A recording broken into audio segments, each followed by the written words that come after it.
Normandie, véritable chef-d'œuvre des mers, symbolisait le génie et l'élégance de la France des années 30. Plus grand, plus rapide, plus somptueux que tout ce qui existait, il était bien plus qu'un paquebot. C'était une déclaration d'amour au monde. À son bord, chaque détail incarnait le luxe et le savoir-faire français, attirant les élites et fascinant la planète entière. Mais derrière son éclat, se cache une histoire faite de défis colossaux, d'une rivalité sans merci pour le ruban bleu et d'une tragédie inattendue. De son lancement glorieux à sa disparition choquante dans les eaux du port de New York, le Normandie a vu son destin changer en quelques instants fatals. Que reste-t-il aujourd'hui de ce monument flottant? Pourquoi est-il toujours considéré comme l'un des plus beaux paquebots jamais construits? Et comment ce géant des mers est-il devenu un mythe immortel malgré une carrière si courte? Dans cette vidéo, plongez dans l'histoire extraordinaire du Normandie, un voyage entre gloire, mystère et héritage. Restez jusqu'à la fin pour découvrir les secrets de ce géant qui continue de hanter l'imaginaire collectif.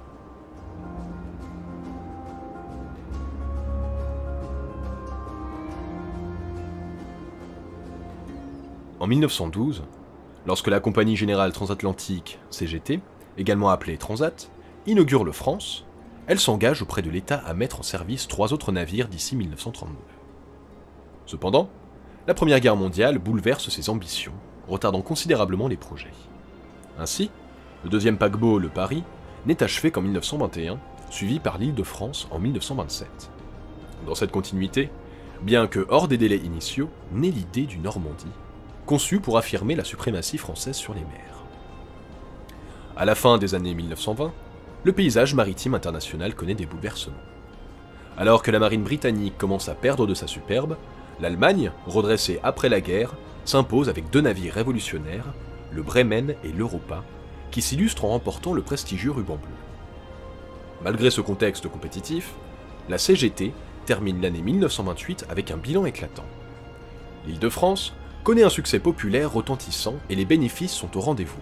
Inspiré par les projets des grandes compagnies britanniques telles que la White Star Line et la Cunard Line, qui préparent chacune de nouveaux navires colossaux, le président de la Transat, John Dalpiaz, décide de lancer un navire encore plus ambitieux. Plus qu'un simple défi économique, ce projet porte une symbolique forte. Il doit refléter l'image d'une France audacieuse et triomphante, même en ces temps de crise. Le projet prend rapidement forme. Dès 1929, les chantiers de Saint-Nazaire commencent des aménagements colossaux pour accueillir la construction de ce qui est alors surnommé un super Île-de-France. Simultanément, des études techniques sont menées pour définir les caractéristiques du futur paquebot. Il doit être à la fois rapide, afin de maximiser les traversées et donc la rentabilité, et suffisamment grand pour accueillir davantage de passagers que les autres navires de la flotte. Pour concevoir la coque, la Transat fait appel à Vladimir Yurkevitch, un ingénieur russe talentueux. Cette décision ne fait pas l'unanimité, et les ingénieurs français tentent de minimiser son influence. Des tests en bassin avec une maquette sont réalisés en 1929 et 1930 pour perfectionner le design. Les chantiers allemands Blonenvoss, réputés pour leur travail sur l'Europa, sont même consultés. Le 29 octobre 1930, la CGT passe officiellement commande du navire au chantier de Saint-Nazaire pour un montant astronomique de 700 millions de francs. Toutefois, il faudra attendre encore 2 ans pour que la commande soit formalisée par une lettre officielle signée le 6 avril 1932, bien après le début effectif de la construction. Malgré les défis économiques et techniques, la détermination des constructeurs a permis au Normandie de poursuivre sa route, et c'est ainsi que sa mise à flot, tout comme son lancement officiel, marquera les esprits et écrira les premières lignes d'une légende maritime inoubliable. Les travaux de construction du Normandie débutent le 26 janvier 1931 à Saint-Nazaire, sous les yeux de nombreux invités prestigieux. Le navire porte alors le nom technique de T6, utilisé par les constructeurs. En parallèle, une gigantesque cale sèche, baptisée Forme Joubert, est aménagée pour accueillir la coque une fois achevée. Cependant, la situation économique complique la progression du projet. La crise de 29 frappe durablement la Compagnie Générale Transatlantique, la poussant à demander des emprunts d'État dès 1930. Finalement, elle passe sous tutelle gouvernementale le 22 juin 1931, garantissant ainsi la poursuite des travaux. Malgré des moments d'incertitude où l'arrêt total des chantiers est envisagé, les efforts acharnés d'Henri Cangardel, administrateur directeur général de la Transat, et de son président Marcel Olivier, permettent de maintenir le projet en vie. Leur argument principal ? Le Normandie pourrait incarner la grandeur de la France et marquer une époque. En avril 1932, la commande du paquebot est officiellement confirmée, consolidant la détermination de ses constructeurs. À cette période, le nom du navire devient un sujet de réflexion stratégique. Si le ministre de la Marine marchande propose l'appellation président Paul Doumer, en hommage au président récemment assassiné, l'idée est rejetée. En effet, prononcé à l'anglaise, ce nom évoque le mot doomed, soit maudit.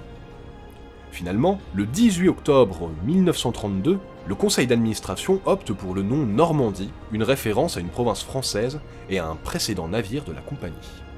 Pendant ce temps, la construction progresse rapidement, et le 29 octobre 1932, la coque du Normandie est achevée et prête à être lancée devant une foule impressionnante de 200 000 personnes. Le président de la République, Albert Lebrun, célèbre la grandeur de la construction navale française dans un discours vibrant. Sa femme, Marguerite Lebrun, marraine du navire, accomplit le fameux rituel en brisant une bouteille de champagne sur l'étrave. Le lancement se déroule sans incident, marquant un moment historique pour la France. Cependant, la mise à flot n'est qu'une étape. Le paquebot, désormais en eau, est remorqué vers un bassin où il stationne pendant près de 40 mois pour recevoir ses équipements et aménagements. Initialement prévu pour 1934, le voyage inaugural du Normandie est repoussé suite à un événement tragique. En janvier 1933, l'Atlantique, fleuron de la Compagnie Sud-Atlantique, subit un terrible incendie en mer, ravivant les craintes liées à la sécurité des paquebots français. Ce drame pousse les ingénieurs à équiper le Normandie de dispositifs innovants de protection contre les incendies, entraînant un retard dans sa mise en service. Pendant ce temps, les travaux avancent toujours, et l'été 1933 voit l'installation des machines suivie un an plus tard de la pose des cheminées et des mâts. Finalement, en septembre 1934, la Transat annonce que le voyage inaugural aura lieu en mai 1935, offrant ainsi au navire une opportunité de briller avant l'arrivée du Queen Mary, dont la construction s'accélère. Malgré ces quelques ajustements, le Normandie était désormais prêt à entrer dans l'histoire. Avec l'achèvement du navire, la dernière étape avant son entrée en service était de constituer son équipage. La compagnie, fidèle à son esprit d'innovation, choisit une solution originale en désignant René Punier, son capitaine le plus expérimenté, pour commander le Normandie. Toutefois, comme Punier devait bientôt prendre sa retraite, c'est Pierre Torreux qui fut choisi comme commandant adjoint pour se former à ses côtés avant de lui succéder à la tête du navire. Les travaux de finition s'intensifièrent, avec des délais serrés, mais le chantier, bien qu'entravé par une grève, réussit à maintenir le cap. Les essais en mer se précisaient, et bien que des retards aient repoussé le programme initial, une décision audacieuse fut prise. Les deux périodes d'essais en mer furent combinées pour respecter le calendrier, et des journalistes furent même invités à bord, une décision qui fut pour le moins controversée à l'époque. Le 5 mai 1935, le Normandie prit enfin le large pour ses premiers essais en mer. Durant cette période, le navire ne se contenta pas de répondre aux attentes, mais les surpassa largement. Dépassant la vitesse de 59 km/h, il se révéla être un prétendant sérieux pour le très convoité ruban bleu. Toutefois, un problème émergea. À haute vitesse, les hélices généraient des vibrations qui perturbaient certaines sections du navire, rendant l'expérience moins confortable pour les passagers. Un détail qui, malgré tout, n'entacha rien l'extraordinaire potentiel de ce géant des mers. Mais malgré ses débuts tumultueux, le Normandie ne tarda pas à se distinguer, et c'est lors de son voyage inaugural qu'il allait véritablement marquer l'histoire. Quelques jours après son arrivée au Havre, le Normandie se retrouve au cœur d'une grève des équipages des paquebots de la Compagnie Générale Transatlantique. Cette grève, vivement désapprouvée par le gouvernement, est rapidement résolue grâce à une médiation permettant ainsi un retour au travail rapide. Le 23 mai, un dîner de gala est organisé à bord du navire, réunissant 1000 invités, dont le président Albert Lebrun en tant qu'hôte d'honneur.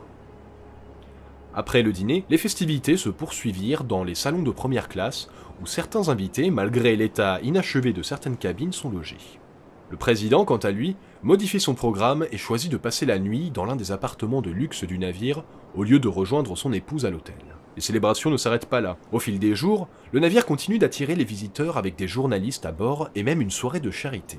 Le 27 mai, la chapelle du navire est consacrée par le cardinal Verdier et André de la Ville-Rabel.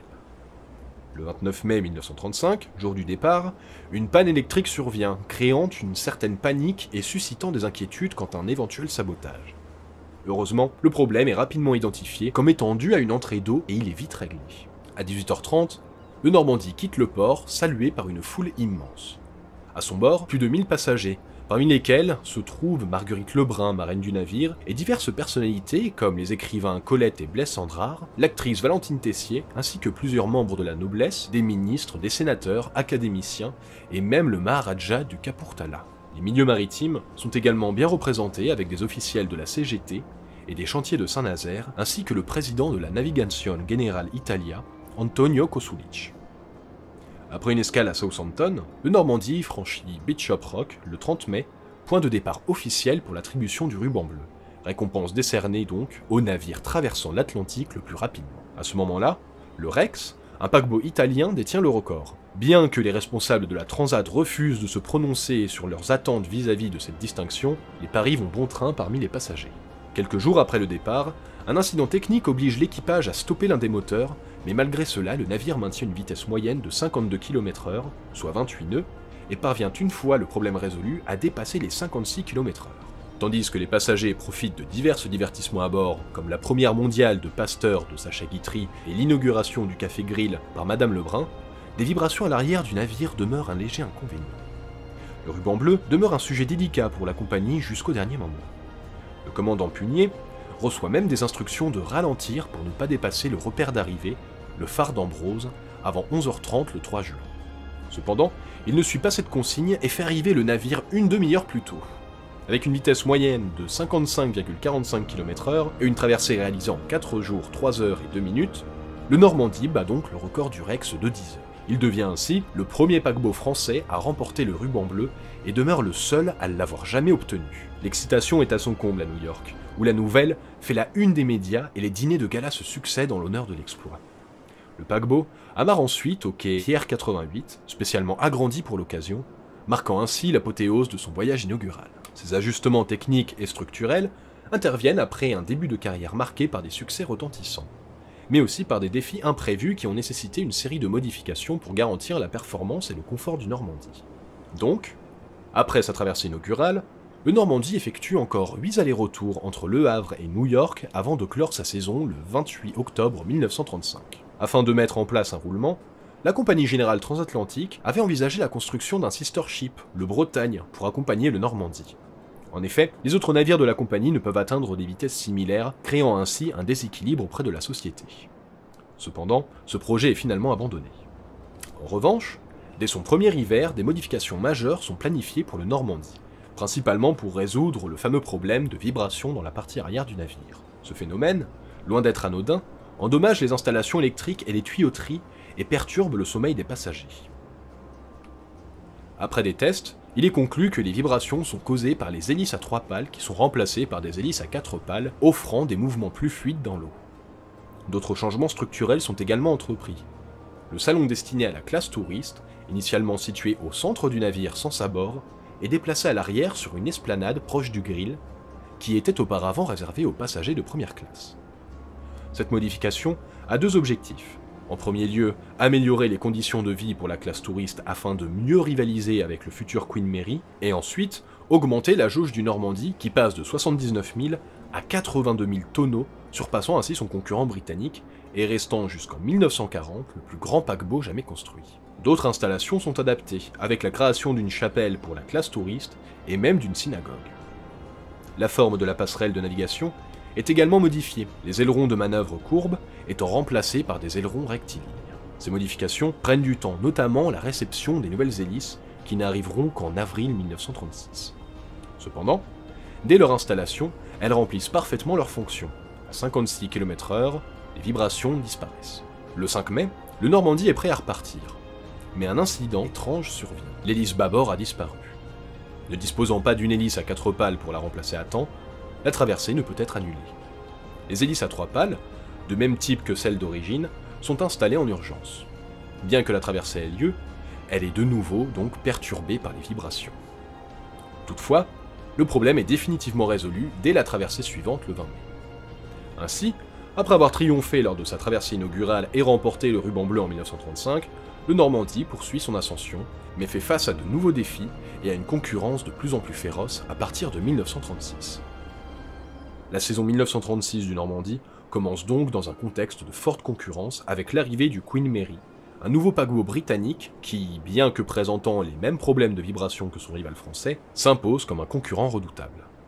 De son côté, le Normandie effectue 30 traversées transatlantiques cette année-là, mais un incident marquant survient en juin. Un avion de la RAF, aveuglé par la fumée des cheminées du navire, s'écrase sur la plage avant. Heureusement, les dégâts sont minimes et le pilote s'en sort indemne. Cependant, cette saison est ternie par la perte du ruban bleu au profit du Queen Mary, qui remporte cette distinction en été. La Compagnie Générale Transatlantique, refusant de laisser cette récompense aux mains des Britanniques, décide d'une nouvelle refonte du Normandie pendant l'hiver 1936-1937. Les améliorations portent sur ses machines et ses hélices, dont la nouvelle version engendre encore moins de vibrations. En mars 1937, le paquebot reprend ses traversées et récupère immédiatement le ruban bleu. Le nombre de passagers augmente également cette année-là, ce qui constitue un succès commercial pour la compagnie. La saison 1938 démarre par une grande première. Du 5 au 27 février, le Normandie effectue une croisière d'agrément entre New York et Rio de Janeiro. Cette croisière rencontre un succès retentissant avec une cabine entièrement occupée et un record de passagers. À Rio, l'engouement est tel que le navire est envahi par des foules de curieux. C'est également l'année de la 100e traversée du Normandie, mais peu après, le paquebot perd définitivement le ruban bleu face au Queen Mary. Cette saison est marquée par un fort mouvement de grève à la fin de l'année, tandis que les tensions internationales s'accentuent. En 1939, le Normandie effectue une seconde croisière vers Rio de Janeiro, qui suscite à nouveau un grand intérêt médiatique. Mais c'est en avril que le navire est confronté à un événement tragique. Le Paris, amarré non loin, prend feu et chavire, obligeant le Normandie à couper les mâts pour quitter son bassin de radeau. Ce même mois, Pierre Torreux, après une longue période de commandement, quitte son poste pour une nouvelle affectation, et Étienne Payen de la Garandrie lui succède. Enfin, le 14 juillet 1939, dans le cadre des célébrations du 150e anniversaire de la Révolution française, le nouveau commandant prête serment devant le président Albert Lebrun, au nom du Normandie, marquant ainsi un tournant dans l'histoire de ce navire emblématique. Alors que le Normandie poursuit sa dernière traversée avant la guerre, les tensions internationales et les préparatifs de la Seconde Guerre mondiale imposent une pause dans son activité transatlantique, marquant la fin de son époque de gloire et le début d'une période incertaine pour le paquebot. Alors que la menace de la Seconde Guerre mondiale se profile à l'horizon, la Transat prend la décision de réduire la vitesse du Normandie à partir d'août 1939, afin de garantir suffisamment de carburant pour un éventuel demi-tour en cas de déclaration de guerre durant la traversée. Cette période marque également un dernier éclat pour le paquebot. Le réalisateur Yves Mirande tourne à bord son film Paris-New York avec l'acteur Michel Simon, immortalisation d'un Normandie dans son apogée. Cependant, après une traversée vers la France, le navire entame son dernier voyage le 23 août dans un contexte international de plus en plus tendu. Le pacte germano-soviétique vient d'être signé et la guerre semble inévitable. En raison de la situation, le Normandie prend des précautions en tentant de semer le Bremen sur son trajet, de crainte de devenir une cible pour les sous-marins allemands. Tout au long de la traversée, les mesures de sécurité sont très strictes. Les lumières du pont sont éteintes, les rideaux tirés et les communications radio interrompues pour éviter toute détection de la part de l'ennemi. Après la déclaration de guerre le 3 septembre 1939, le Normandie ne peut plus continuer ses traversées transatlantiques, désormais menacé par les U-boats allemands. Le navire est désarmé dès le 6 septembre et une grande partie de l'équipage est rapatriée en France. Le reste prépare le navire à son immobilisation, veillant à la préservation de son mobilier et de ses machines. La vie des marins restés aux États-Unis devient de plus en plus difficile entre les conditions hivernales et l'éloignement de leur famille, surtout après la défaite de la France en 1940. Le 5 juin 1940, Étienne Payen de la Garandrie quitte le navire, laissant le commandement à Hervé Le Huédé. Peu après, les États-Unis commencent à envisager de réquisitionner le Normandie pour en faire un transport de troupes. La prise de contrôle devient une réalité le 11 avril 1941 lorsque le Congrès des États-Unis vote la prise en charge du paquebot. Face aux craintes de sabotage par les sympathisants du régime de Vichy, un détachement des Coast Guard est envoyé pour surveiller l'équipage français. Et les tensions augmentent même après l'attaque de Pearl Harbor. Le 11 décembre 1941, le Normandie est officiellement saisi par les États-Unis en vertu du droit d'Angari. Si les officiers et quelques membres d'équipage restent à bord, la plupart sont débarqués. Sous le contrôle américain, de nombreux ajustements sont nécessaires pour apprivoiser le Normandie et l'adapter aux nouveaux usages. Les plans circulent parmi les Coast Guard qui apprennent le fonctionnement du paquebot, tandis que le chef mécanicien aide à traduire les nombreuses inscriptions en français. Initialement envisagé comme transport de troupes, le navire fait l'objet d'une proposition de transformation en porte-avions, mais le projet est vite abandonné.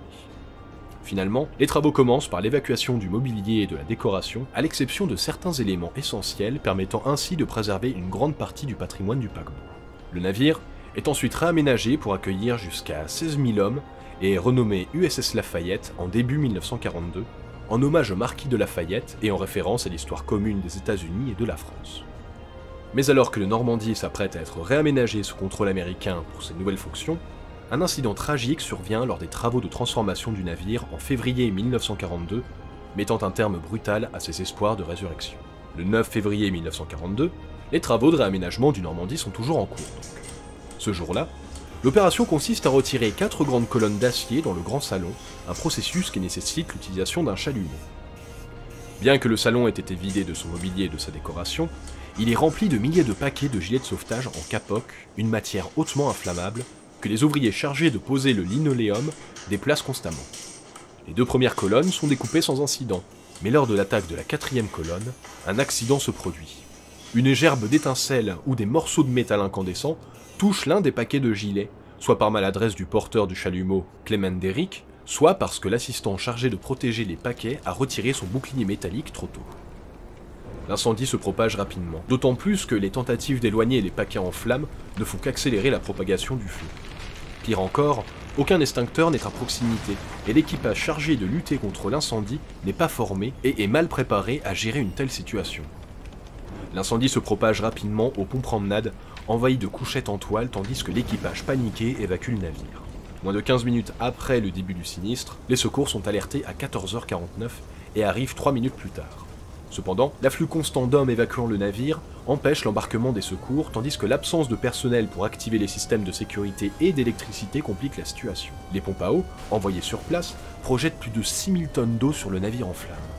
Dans la cohue, quelques blessés sont dénombrés, ainsi qu'une victime, Frank Trentacosta, tué par un morceau d'acier projeté lors d'une explosion.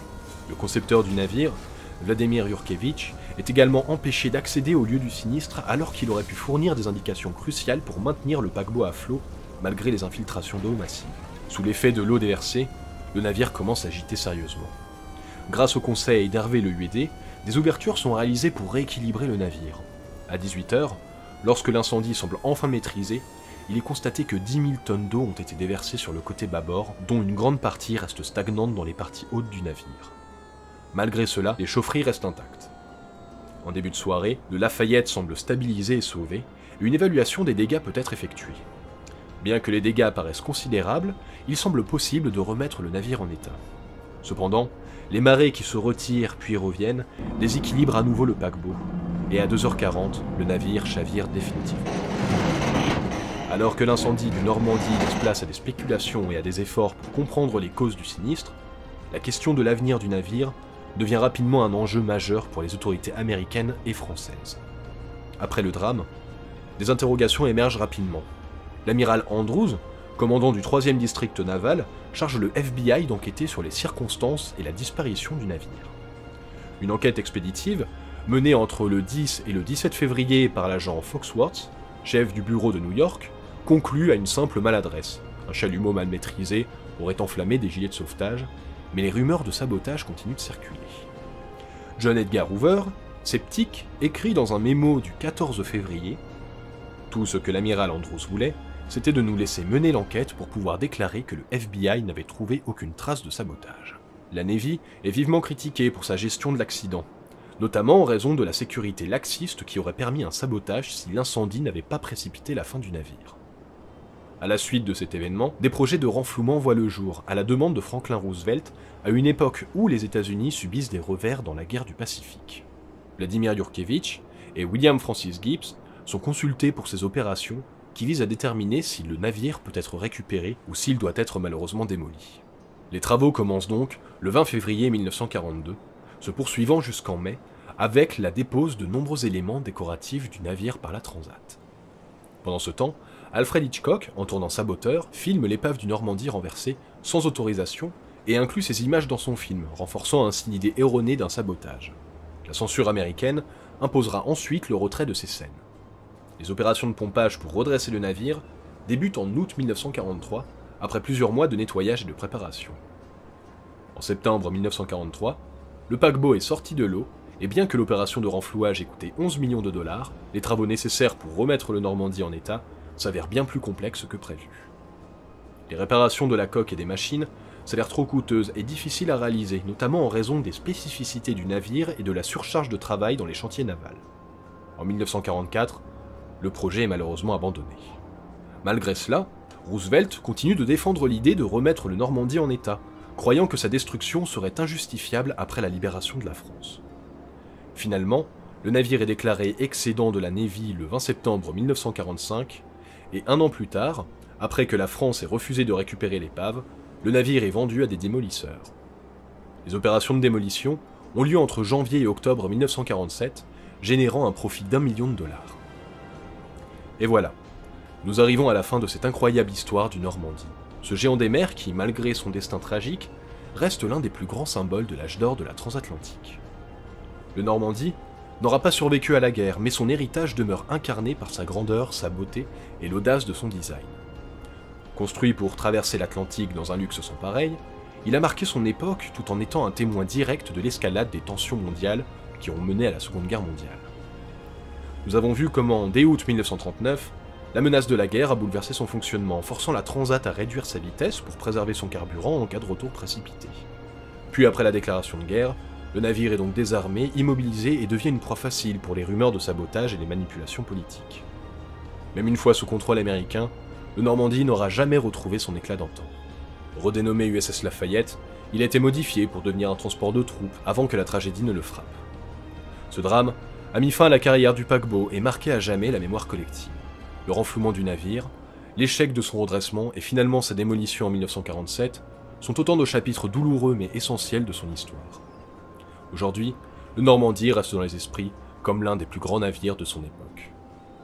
Même s'il n'a pas eu la chance de retrouver sa gloire d'avant-guerre, son héritage perdure à travers la mémoire de ceux qui ont voyagé à son bord, à travers les images de sa majesté disparue et à travers l'empreinte qu'il a laissée dans le domaine de la construction navale et du transport transatlantique. Si cette histoire du Normandie vous a captivé, n'oubliez pas de mettre un pouce bleu pour montrer votre soutien à la chaîne.